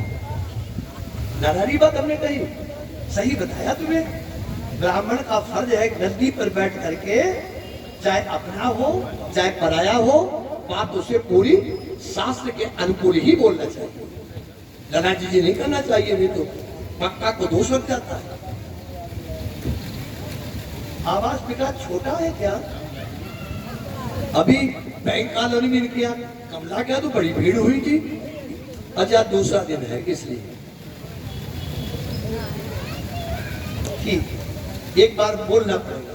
बोलिए राधा कृष्ण भगवान की। ठीक 5 बज गया, 10 मिनट और कथा कह दे, कह दे। कौन कौन चाहता कथा कह 10 मिनट? अरे ठीक कहता हूं। तो देखिए माता सुनीति ने कहा कि कोई भी ब्राह्मण महात्मा मिले तो दंडवत प्रणाम करना। कोई भी महात्मा, जानते किसका फायदा है इससे? सूर्य पुराण आप लोगों ने नहीं पढ़ा होगा, मैं एक बात बता दूं। अगर आप कुछ न कर पाए, धर्म कर्म कोई काम न कर पाए, और जानते क्या लिखा सूर्य पुराण में? कि केवल प्रातः काल 1 लोटा जल सूर्य भगवान को चढ़ा करके और अपना सिर जमीन पर या जहां पर खड़ी हो वहां पर नीचे रख करके बस प्रणाम। माताओं को दंडवत प्रणाम नहीं कहा है, पाप लगता है तुम्हें। कभी भी लेट करके प्रणाम मत करना भगवान को, झुक करके बस प्रणाम करिएगा। तो जब कोई भी स्त्री पुरुष एक बार भगवान को प्रणाम करता है सूर्य जी को, तो क्या लिखा है? एक प्रणामी न पुनर्भवाय। एक बार प्रणाम करने के बाद उसको कभी माता के पेट में आना ही नहीं पड़ता है। ये किसकी फायदा है? सूर्य भगवान को प्रणाम करने की। एक प्रणामी न पुनर्भवाई, दोबारा पैदा। माने माता पेट में एयर कंडीशन लगो भाई, जठरांगनी है, हड्डी है, पीव है, मांस है, अग्नि धड़क रही है, जेल में लपटा हुआ है, डरा है, उसमें क्या है? उसमें सुख है। इसलिए सूर्य भगवान को प्रणाम करने वाला माता के पेट में दोबारा नहीं आता है, इतना फायदा है। तो ध्रुव जी माता को प्रणाम करके चला और रास्ते में पहुंचा तो उत्तान आदि ने खबर भेजी कि बेटा लौट आओ, आज से तुम्हारी माता को 5 सिर जो मिलेंगे। ध्रुव जी को बड़ी हंसी आई, 5 साल का बच्चा है, हंसने लगा। क्या बोला कि संदल को लगाकर देख लिया, संदल को लगाकर देख लिया, अब भस्म भी मल कर देखेंगे। संदल देख लिया, अब भस्म भी मल कर देखेंगे। और संदल को लगाकर देख लिया, अब भस्म भी मल कर देखेंगे। और जिस राह में सीताराम मिले, जिस राह में सीताराम मिले, उस राह पे चल कर देखेंगे। जिस राह में सीताराम मिले, उस राह पे चल कर देखेंगे। जिस राह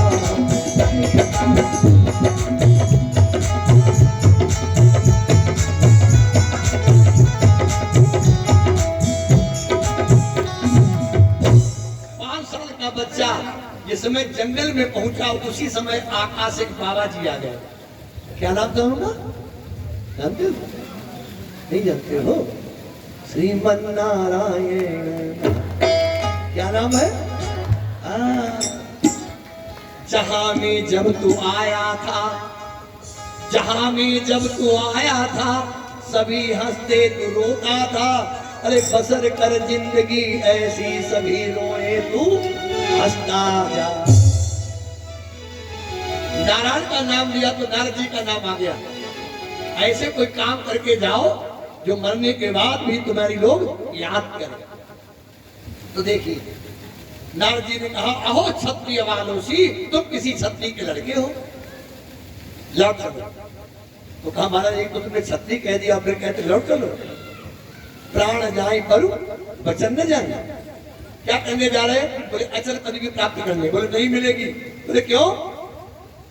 इसलिए नहीं मिलेगी कि गुरु बिनु भव निधि तरियन कोई, और चाहे बिरंची शंकर सब होई। महाराज आप ही हमारे गुरु हो जाओ। तो वहां पर ध्रुव जी को मंत्र दे दिया, द्वाद साक्षर मंत्र। कौन सा मंत्र? द्वाद साक्षर मंत्र जानते हो? अरे वाह विनोद बाबू बहुत अच्छे। ओम नमो भगवते वासुदेवाय। और ध्रुव ने पहले महीने में इसका जाप किया है, केवल कैठा बेर खाए हैं। दूसरे महीने में जाप किया है, केवल सूखे पत्ते चबाए हैं। तीसरे महीने में जाप किया है, यमुना का जल पिया है। और चौथे महीने में जाप किया है, केवल वायुभक्षण किया है। और 5वें महीने में उठ के खड़ा हो गया और एक पूरे शरीर के भार को अंगूठे पर रोक दिया। भगवान को आना पड़ा और भक्त से कहा परम गुरु वरदान मांगो। अब 5 साल का बच्चा वो कह रहे वरदान क्या होता है? भगवान ने कहा मैं तुम्हें 36,000 वर्ष का राज्य देता हूँ, अचल पदवी देता हूँ, जहाँ सब ऋषि तुम्हारी परिक्रमा करेंगे।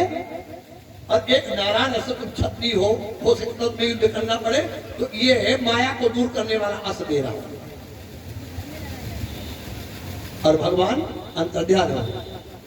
और जब ये ध्रुव लौट करके आता है, वही बाप है जिसने नौकर भेजा था 5 सिर जो बढ़ाए थे। लेकिन आज वही बाप बोतल हथनी लेकर के ब्राह्मणों को साथ में लेकर के अगवानी करता है? जब उसकी नजर होती है तो सब नजर देते हैं, जब उसकी नजर हटती है तो सब नजर फेर देते हैं। नजर तो उसकी होनी चाहिए, दुनिया वालों की नजर से कुछ होने वाला नहीं। कितने दिन की? जब तक आप उनकी सेवा करोगे तब तक नजर रहेगी, बाद में दुश्मन हो जाओगे। तो देखो, ध्रुव ने 36 वर्ष राज्य किया, उत्तम कुमार के लिए यक्षों से युद्ध किया, बाद में जाकर के अपने पुत्र पुराण गद्दी देकर के ये पहुंचते हैं बद्रीनाथ में। वहां पर इनके लिए विमान आता है और मृत्यु मूढ़म पदम धृत्वा, मौत के सिर पर पैर रख करके ऐसा कोई माई का लाल आज तक पैदा नहीं हुआ जैसा ध्रुव जी हुए, अचल पदवी को प्राप्त हुए। आज भी लोग जिनका सुनीति माता का गुणगान करते, धन्य मां सुनीता, सुनीति जिसके कोख से ऐसा बालक पैदा हुआ। ये ध्रुव की कथा प्रातः स्वयं जो प्रेम से सुनते हैं। उसके बाद में कथा आती है भरत जी महाराज की। देखो, मोह सकल व्याधि कर मूला, भरत जी राजा हुए जिनके नाम पर भाग बरस पड़ा है। उसके बाद गंडकी नदी किनारे जाते हैं तपस्या करने, एक हिरणी के मोह में फंस गए, फिर हिरणी के बच्चे बन गए, उसके बाद एक ब्राह्मण के बच्चे बन गए, फिर उन्होंने रहुगण को जाकर के उपदेश किया है, तब जाकर के इनकी मुक्ति हुई। 28 नरकों का वर्णन किया। तो राजा परीक्षित ने कहा महाराज इसका मतलब तो ये हुआ स्वर्ग कोई नहीं जाता, 28 नरक है, कोई तो कोई पाप सबसे बन जाते, सब नरक ही जाता है। अरे बोले नहीं, मरने के टाइम पर अगर भगवान का नाम एक बार निकल जाए तो सब पाप मुक्त, तब तो बड़ी अच्छी बात, जिंदगी भर पाप करो, मरने के टाइम पर देवराम बोले हो ही नहीं सकता है। अच्छी बताओ, साल भर जो लड़का नहीं पढ़ा है वो लिख सकता है? जन्म जन्म मुनियतर कराही अंतराम कयावत नहीं, राम नाम नहीं निकलता। लेकिन अगर निकल जाए, बोले महाराज ऐसा कोई था, बोले कान कुब्जे दुजा कश्चित दासी पद रजा मिला। इसी कन्नौज में एक ब्राह्मण था जिसका नाम था अजामिल। शब्द क्या है? अजमिल, अज माने ब्रह्म और अजा माने माया। हम लोग माया से मिल गए हैं, अज माने ब्रह्म से नहीं मिले। महापापी हो गया ये ब्राह्मण। एक नीचे या कहीं से अयोध्या के महात्मा आ गए, भोजन कर लिए, तो कहा भाई दक्षिणा चाहिए, भोजन कराए जाए, ब्राह्मण को दक्षिणा न दी जाए तो भोजन कराना व्यर्थ हो जाता है। ये तो महापापी आदमी बोले बाबा जी कौन सा लक्ष्य मार दूं? अरे बोले हम पैसा नहीं चाहते, तुम्हारे पत्नी के अब की बार लड़का ही होगा, हमारे कहने से उसका नाम नारायण रख लेना। बड़ा खुश हो गया। जब लड़का पैदा हुआ तो इसने नारायण नाम रख लिया। अब जब ये मरने लगा, उस समय लड़का 5 साल का था, खेल रहा था बाहर, और बड़े बड़े भयानक यमराज के दूत आए। दो यमराज के दूत आते हैं लास्ट में।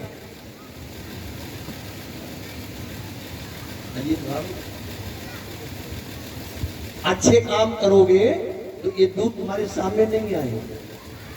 क्या होता है आपने देखा होगा, कभी आपको बड़ा भयानक सपना आवे तो समझ लेना ये भयानक सपना खराब नहीं है, भगवान की कृपा है। जो तुम्हें ये सब भयानक भुगतना था तो भगवान ने सपने में तुम्हें भुगतवा दिया।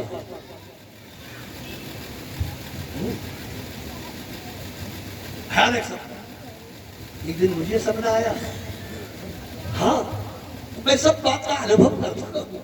इसमें जो लिखा है तो मैंने देखा कि इतनी बड़ी कोई स्त्री है और बाल खोले हुए खाना और 2:15 जब मैं जगा दूं तो समय 2:15 हुए, बहुत पहले की बात नहीं है। तो मैंने जब देखा फिर मुझे बहुत हंसी आई। जब मैं जग गया बिल्कुल सब जो घटना घटी, इसका मतलब है कोई बहुत बड़ा पाप रहा होगा, तो भगवान ने वो पाप सपने में भुगवा दिया। तो देखो अब ये चिल्लाया कि ओ नारायण इस तीन पाप की खबर करो।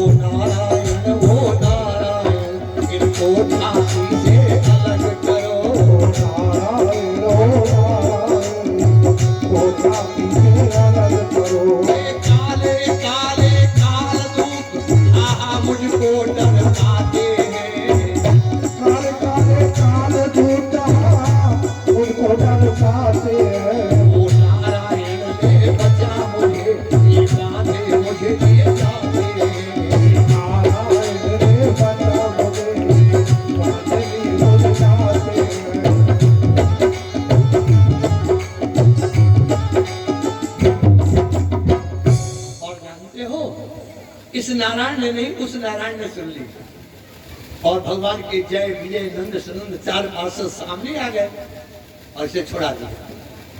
जानते हो ये 12 वर्ष भी जिंदा रहा है। गंगा के किनारे रह करके रेणु फकी, गंगा का जल पिया, ओम नमो नारायणाय इस मंत्र का जप किया और तब जाकर के इसको मुक्ति मिली थी। हाँ? ऐसी है जानो की कथा। जिसके घर में तुलसी का विवाह होता है, ठाकुर जी विराजमान होते हैं, जिसके घर में पंच पात्र होते हैं, उसके घर में कभी यमराज के दूत प्रवेश नहीं करते हैं। इसलिए अपने घर में ठाकुर जी को जरूर रखो।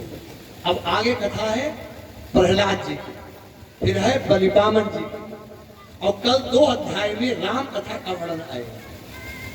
जरूर आइएगा सुनिए। कल 2 अध्याय में हम तुम्हें राम कथा सुनाएंगे। आज तक की कथा थोड़ी भागा दौड़ी की होती है। अब कल से तो पटरी पर ट्रेन आएगी, धड़ाधड़ चलेगी। तो कल आइए 2 बजे और प्रहलाद, बलिवामन और 2 अध्याय में राम कथा का बहुत सुंदर चित्रण है, सुनिएगा। बोलिए सियावर रामचंद्र की जय। सभी लोग खड़े हो जाएं, भगवान की आरती।